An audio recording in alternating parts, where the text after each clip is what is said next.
Vous avez la parole, Monsieur le ministre.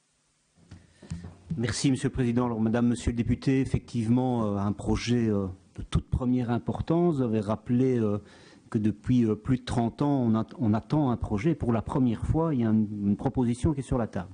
Une proposition qui a d'ailleurs la particularité d'avoir été une première fois validée. Tout au moins, il y a eu une première prise d'acte de ce qui allait être proposé à étude d'incidence par le précédent gouvernement et une deuxième phase au moment de l'enquête publique par l'actuel gouvernement. Donc je dirais qu'il y a au minimum un consensus sur le fait d'essayer d'avancer sur cette problématique difficile.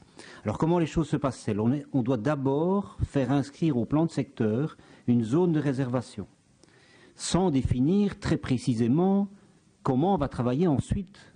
Et c'est ça la difficulté qu'on rencontre aujourd'hui avec les riverains. Une zone de réservation, c'est simplement une bande de 150 mètres de large qui montre dans quel périmètre on va inscrire la future route.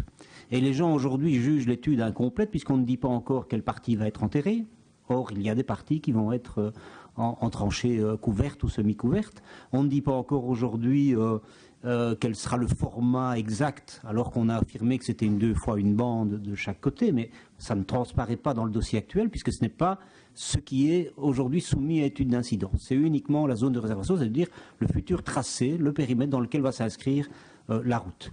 Alors, comment les choses vont-elles se passer maintenant ? C'est très simple. On a eu donc validation par le gouvernement du contenu de l'étude d'incidence dans un premier temps. On a eu le lancement de l'enquête publique, c'est ce qui est en cours. L'enquête publique est en cours aujourd'hui. Les réunions qui se déroulent dans les différentes communes font partie de l'enquête publique. Les différents conseils communaux vont prendre compte de tout ça, remettre des avis, et nous allons recevoir et examiner avec le gouvernement toutes ces remarques, toutes ces suggestions, et nous ferons alors une proposition définitive relative au plan de secteur.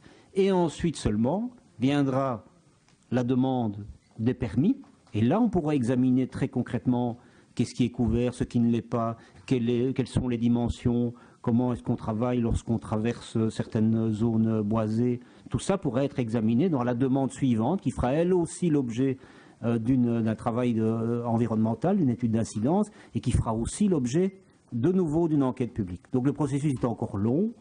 Les possibilités pour les riverains, pour les communes, pour toutes les parties intéressées de s'exprimer sont encore nombreuses. Et évidemment, on compte faire ça dans le dialogue en tenant compte de tous les avis qui seront exprimés lors de ces différentes rencontres. Merci. Nous retournons vers vous, Monsieur Mouillard.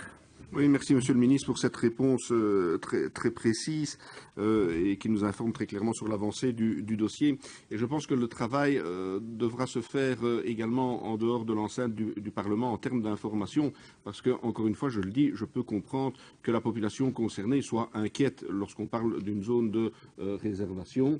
Forcément, on sait que c'est plus ou moins là que passera l'autoroute. Et donc, je pense qu'il faut d'ores et déjà, ça se fait à travers les réunions d'information, mais le gouvernement doit d'ores et déjà communiquer le plus possible afin de garantir qu'il y aura le moins de nuisances possible. Et on se trouve dans une situation où il faut trouver le juste équilibre entre l'intérêt économique d'une région et la nuisance causée par ces travaux aux riverains et à la population. Mais je pense que d'ores et déjà, il devrait y avoir un engagement du gouvernement wallon de créer le moins de nuisances possible dans la réalisation de cette voirie. Je vous remercie.